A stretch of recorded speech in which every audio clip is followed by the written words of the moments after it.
आकाशवाणी गोरखपुर से प्रादेशिक समाचार।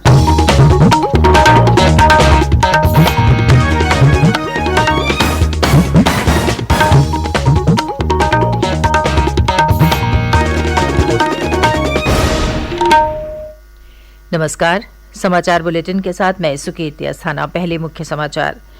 प्रदेश में विधानसभा चुनाव के दूसरे चरण के 9 जिलों की 55 सीटों के लिए अधिसूचना कल हुई जारी। प्रदेश में पहले चरण के चुनाव की नामांकन प्रक्रिया पूरी। 815 उम्मीदवारों ने भरे नामांकन। कल अंतिम दिन 426 उम्मीदवारों ने पर्चा दाखिल किया। भारतीय जनता पार्टी ने प्रदेश में विधानसभा चुनाव के तीसरे और चौथे चरण के लिए 85 उम्मीदवारों की सूची जारी की। 15 महिलाएं भी सूची में शामिल। और मौसम विभाग ने आज से राज्य में छिटपुट वर्षा का अनुमान जताया।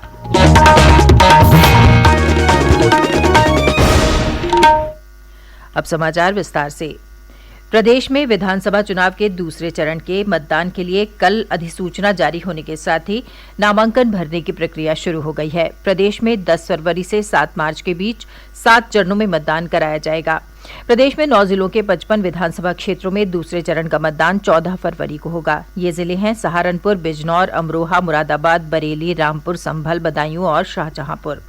राज्य में दूसरे चरण के चुनाव के लिए 28 जनवरी तक नामांकन पत्र दाखिल किए जा सकते हैं और 29 जनवरी को नामांकन पत्रों की जांच की जाएगी। नाम वापस लेने की अंतिम तिथि 31 जनवरी है। दूसरे चरण के दौरान इन सभी 9 जिलों की 55 सीटों पर कुल 2,01,42,441 मतदाता अपने मताधिकार का प्रयोग कर सकेंगे। प्रदेश में पहले चरण के चुनाव के लिए नामांकन दाखिल करने की प्रक्रिया कल समाप्त हो गई। कुल 815 उम्मीदवारों ने नामांकन पत्र दाखिल किए हैं। 426 उम्मीदवारों ने कल अंतिम दिन पर्चा भरा। इसके साथ ही कल से शुरू हुई दूसरे चरण के नामांकन प्रक्रिया के पहले दिन 10 उम्मीदवारों ने नामांकन दाखिल किया। ब्यौरा हमारे संवाददाता से।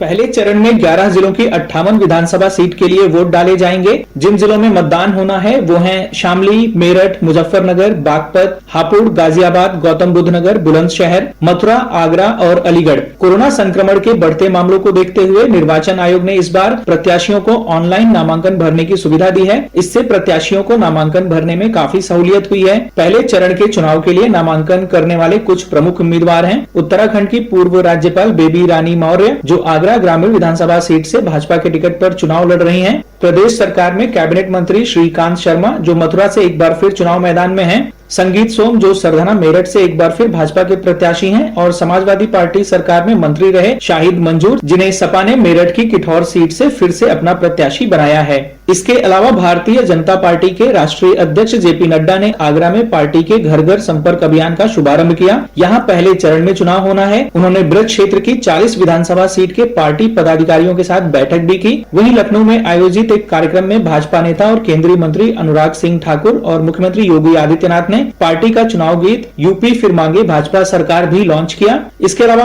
आम आदमी पार्टी ने 33 उम्मीदवारों की अपनी तीसरी सूची जारी की। आकाशवाणी समाचार के लिए गोरखपुर से आदित्य शुक्ला। भारतीय जनता पार्टी ने प्रदेश विधानसभा चुनाव के तीसरे और चौथे चरण के चुनाव के लिए 85 उम्मीदवारों की सूची जारी कर दी है। इनमें 15 महिलाएं शामिल हैं। सादाबाद से रामवीर उपाध्याय और हरदोई से नितिन अग्रवाल को टिकट मिला है। महाराजपुर से सतीश महाना और रायबरेली से अदिति सिंह को पार्टी ने उम्मीदवार बनाया है। कन्नौज से पूर्व IPS असीम अरुण को टिकट मिला है। बिधुना से रवि शाक्य और खागा से कृष्णा पासवान को पार्टी ने टिकट दिया है। निघासन से शशांक वर्मा और पलिया से हरविंदर रोमी साहनी पार्टी के उम्मीदवार होंगे। हरगांव से सुरेश राही को टिकट मिला है। प्रदेश विधानसभा चुनाव को ध्यान में रखते हुए कांग्रेस के वरिष्ठ नेता राहुल गांधी और पार्टी महासचिव और प्रदेश प्रभारी प्रियंका गांधी वाड्रा ने कल युवाओं का घोषणा पत्र जारी किया। कांग्रेस के दिल्ली मुख्यालय में पत्रकार वार्ता के दौरान भर्ती विधान शीर्षक से जारी इस घोषणा पत्र में युवाओं से कई वायदे किए गए हैं। इनमें कांग्रेस सरकार बनने पर 20 लाख युवाओं को रोजगार देने और छात्र संघ बहाली का वायदा शामिल है। प्रियंका गांधी ने एक जॉब कैलेंडर बनाने की भी बात कही, जिसमें भर्ती विज्ञापन, परीक्षा और नियुक्ति की तारीखें होंगी। राहुल गांधी ने कहा कि प्रदेश में युवाओं के भविष्य के लिए सिर्फ खोखले शब्द नहीं बल्कि पूरी योजना है। उन्होंने शिक्षा बजट को बढ़ाने और कॉलेजों तथा विश्वविद्यालयों को अपग्रेड करने का भी वादा किया।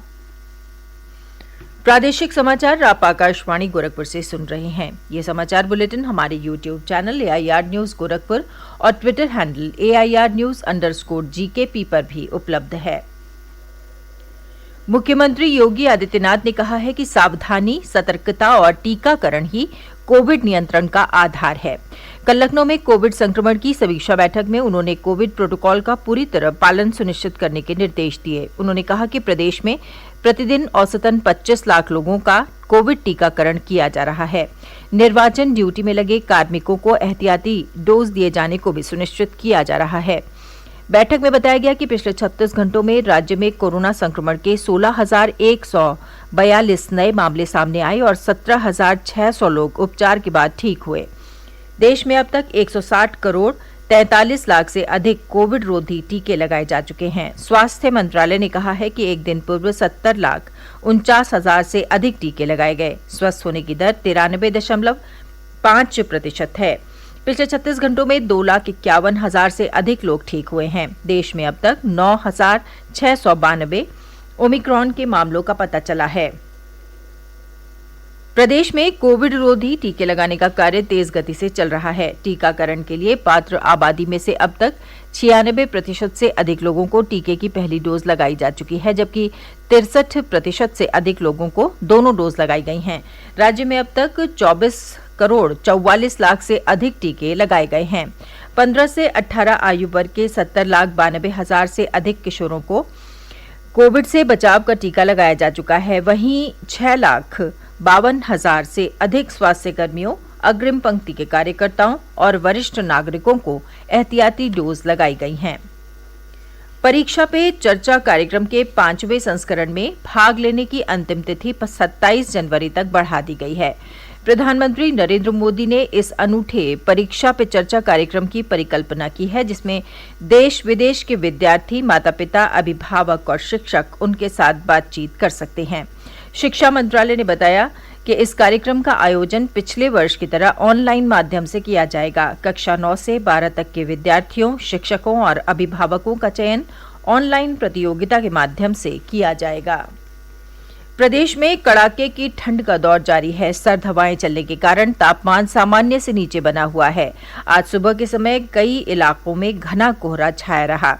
मौसम विभाग ने आज पूर्वी उत्तर प्रदेश के कुछ स्थानों पर वर्षा होने का अनुमान जताया है। कल से पूर्वांचल के कई स्थानों पर वर्षा होने की संभावना है।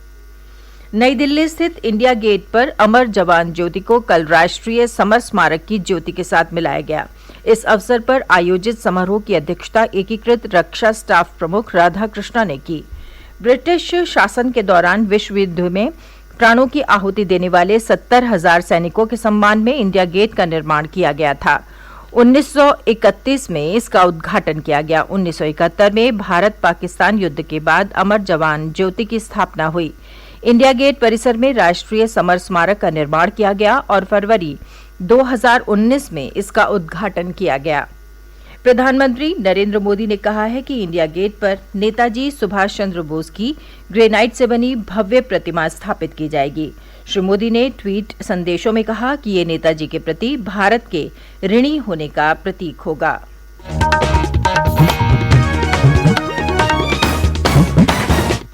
और अंत में मुख्य समाचार एक बार फिर। प्रदेश में विधानसभा चुनाव के दूसरे चरण के 9 जिलों की 55 सीटों के लिए अधिसूचना कल हुई जारी। प्रदेश में पहले चरण के चुनाव की नामांकन प्रक्रिया पूरी। 815 उम्मीदवारों ने भरे नामांकन। कल अंतिम दिन 426 उम्मीदवारों ने पर्चा दाखिल किया। भारतीय जनता पार्टी ने प्रदेश में विधानसभा चुनाव के तीसरे और चौथे चरण के लिए 85 उम्मीदवारों की सूची जारी की। 15 महिलाएं भी सूची में शामिल। और मौसम विभाग ने आज से राज्य में छिटपुट वर्षा का अनुमान जताया।